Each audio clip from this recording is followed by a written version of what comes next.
Bueno, pues vamos a ver ahora un poco de teoría de conjuntos y en este video vamos a hablar sobre el concepto de conjunto, la definición de conjunto entendida de acuerdo a la teoría intuitiva de conjuntos. En la teoría intuitiva de conjuntos, un conjunto es una colección de objetos, ¿ok?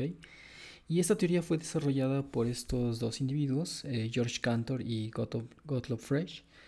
Eh, Esta teoría en particular tiene algunos principios que ahora sabemos que son esenciales para el desarrollo de las matemáticas.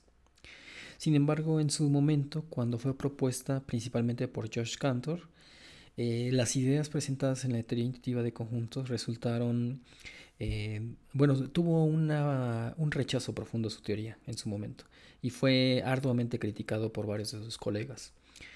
Esto hizo que pues George Cantor se deprimiera, posteriormente falleció su hijo, entonces entró en una depresión aún mayor y pues fue internado en un psiquiátrico. Entonces la vida de George Cantor fue en ese aspecto pues trágica, pero el legado que nos dejó es una colección de ideas que son esenciales ahora en el desarrollo de las matemáticas. Y en particular, una cuestión que es interesante sobre su teoría, sobre la teoría intuitiva de conjuntos, es la definición original que se tenía para conjunto. Lo que quiero mostrarles en este video es que esta definición lleva a una paradoja. Esa es una paradoja que se le conoce como la paradoja de Russell. Ahorita les explico más. Yo en particular no les voy a pedir ningún ejercicio ni alguna pregunta relacionada con esta cuestión. A mí simplemente me parece que es un tema interesante y que creo que es importante que sea parte de su cultura matemática. Y bueno, en particular, esta noción de colección de conjuntos para el curso va a ser suficiente para todos los temas que vamos a ver.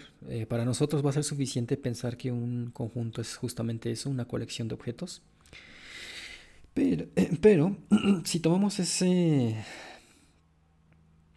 definición tal cual, entonces eso nos lleva a esto que se conoce como la paradoja de Russell, en honor a su descubridor, que fue Bertrand Russell. Bertrand Russell es este individuo de aquí. Él fue un matemático, pero también era alguien muy prolífico, también escribiendo, tanto así que ganó el Premio Nobel de Literatura siendo matemático. Tiene unos libros muy interesantes, muy buenos, se los recomiendo ampliamente cualquiera de ellos. Y bueno, en el caso particular de que nos concierne, la paradoja de Russell, para ilustrarles esta paradoja, me voy a pasar aquí a la pizarra. Y necesitamos hablar primero de que en conjuntos pues existe esta notación de que, por ejemplo, si ustedes tienen un elemento, por ejemplo, si ustedes toman el uno, y podemos decir que el uno está en el conjunto de los números naturales, ¿no?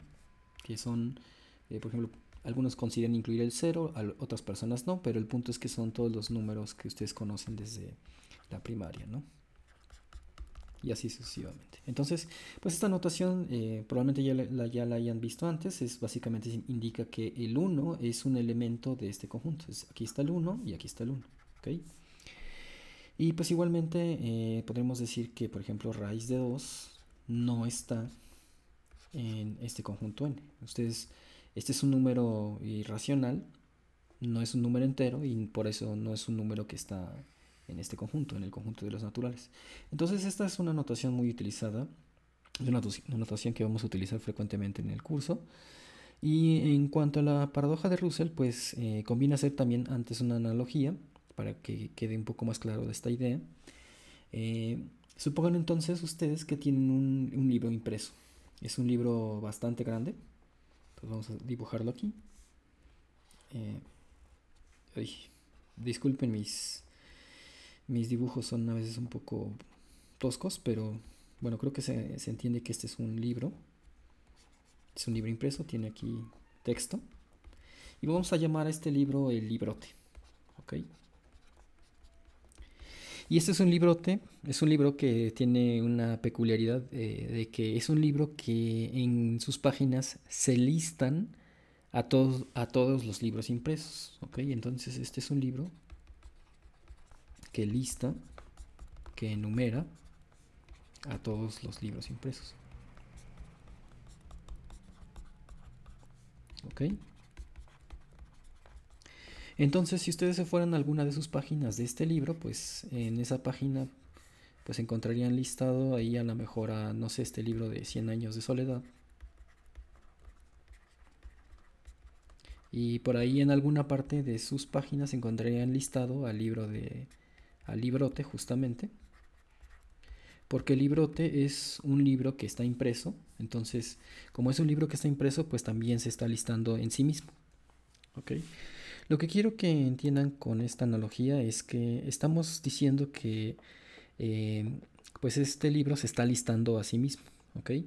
Y si tomamos la definición de conjunto tal cual de que es una colección de objetos, entonces algo similar pasa. Podemos definir conjuntos que se contengan a sí mismos. En particular, pues podemos decir o podemos definir el siguiente conjunto. Podemos decir, pues A va a ser el conjunto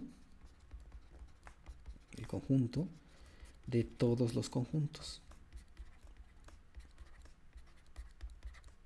¿Sí? Entonces, pues es un conjunto grandote, muy grande, de acuerdo a la definición intuitiva de teoría de conjuntos. Y pues si ustedes vieran los elementos de este conjunto, pues encontrarían ahí un montón de cosas. A lo mejor aquí está un pequeño conjunto, el 0, 1, 2. Por aquí está a lo mejor listado el conjunto de los números naturales. Aquí va a haber más cosas. Y en alguna parte de este conjunto, al igual que en el libro de acá, van a encontrar que está enumerado, que está listado a sí mismo. Entonces por aquí van a encontrar que está ese conjunto A y luego hay más cosas. ¿Okay? Entonces si se fijan, este conjunto A se está incluyendo a sí mismo. ¿Sí? O sea, usando la notación de conjuntos que al principio les mencionaba, estaríamos diciendo que A es un conjunto que está en sí mismo. ¿Sí? Entonces, siguiendo con esta idea de que estamos tomando la noción de colección de objetos como conjunto, pues todas estas observaciones nos llevan a la siguiente observación, ¿no? Básicamente que en los conjuntos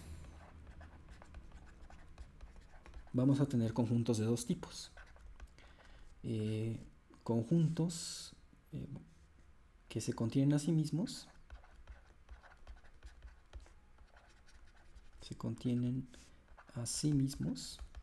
Ajá. O sea, va a ocurrir que esto de que si A es un conjunto, A va a estar en sí mismo. Y va a haber otro tipo de conjuntos que no se contienen a sí mismos.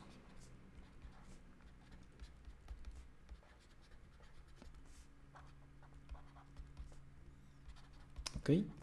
O sea, usando la notación del principio, pues tenemos que los conjuntos aquí son de esta forma. A no está en A. ¿Ok? Entonces básicamente tenemos que, de acuerdo a la definición de colección de objetos, esto puede pasar. Los conjuntos básicamente son de estos dos tipos. Y entonces pues podemos definir ahora un conjunto especial, y este conjunto especial lo voy a poner con otro color. Vamos a poner aquí que R va a ser igual a el conjunto de todos los conjuntos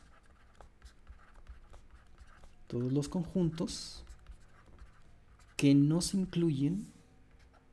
Esto es importante, muy importante de hecho,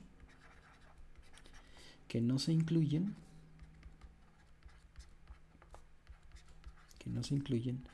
a sí mismos. ¿Ok? O sea, en este conjunto R, si ustedes vieran los elementos que tiene R, pues aquí a lo mejor había un conjunto A, aquí a lo mejor hay, por ejemplo, podría estar en el conjunto 1, 2, 3. Ese es un conjunto que no se contiene a sí mismo. ¿Ok? ¿Sí?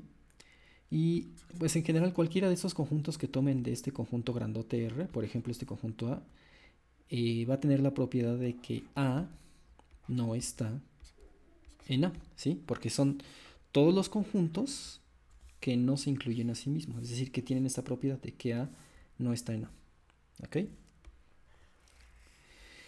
Pero entonces aquí es donde entra una paradoja, porque entonces ya vimos que los conjuntos pueden, de acuerdo a la definición intuitiva, pues pueden ser de estos dos tipos, o se contienen a sí mismos o no se contienen a sí mismos.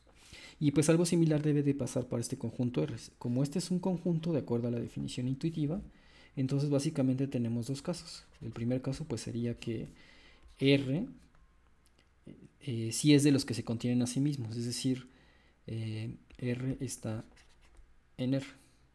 ¿Ok?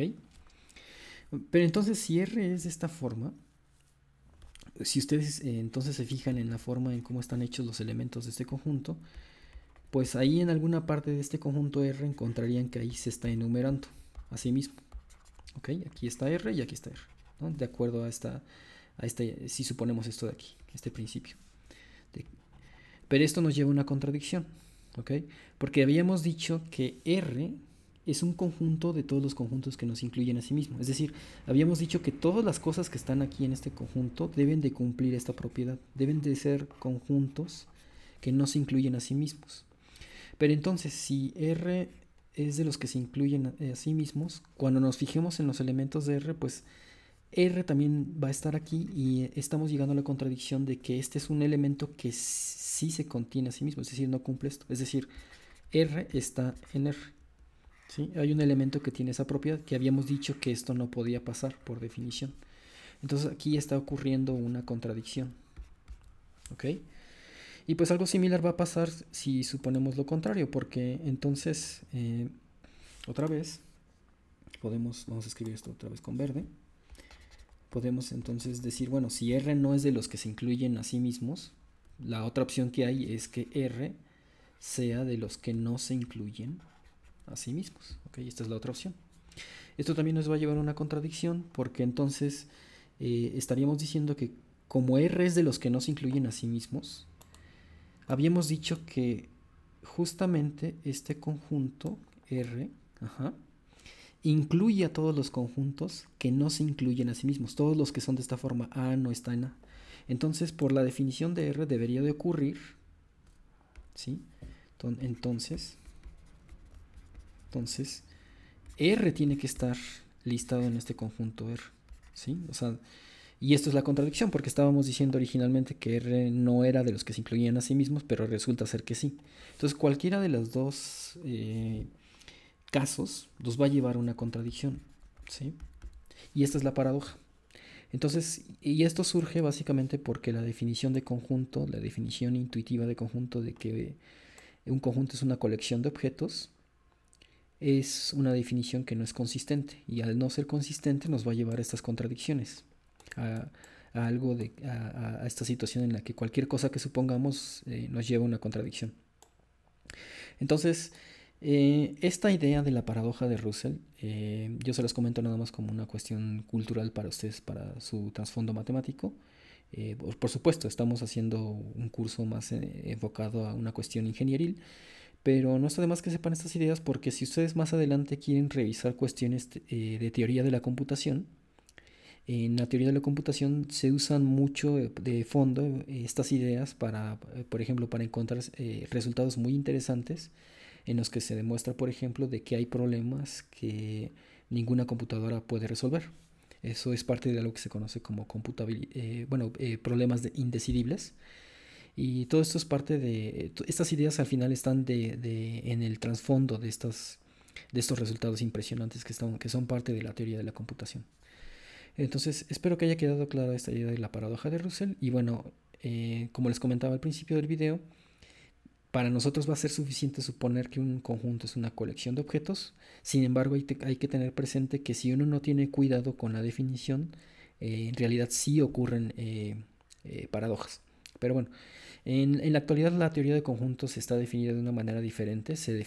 Hay varias formas de definir, bueno, no de definir, porque realmente ahora en la actualidad, en la teoría matemática que estudia los conjuntos, ya ni siquiera se define qué es un conjunto, sino más bien se tiene algo que se denomina teoría axiomática de conjuntos, y un conjunto básicamente es algo que cumple esos axiomas. Pero bueno, todas estas son cuestiones un poco ya más abstractas. Todo esto nada más se los mencionaba como una curiosidad y algo que me parece que es interesante saber.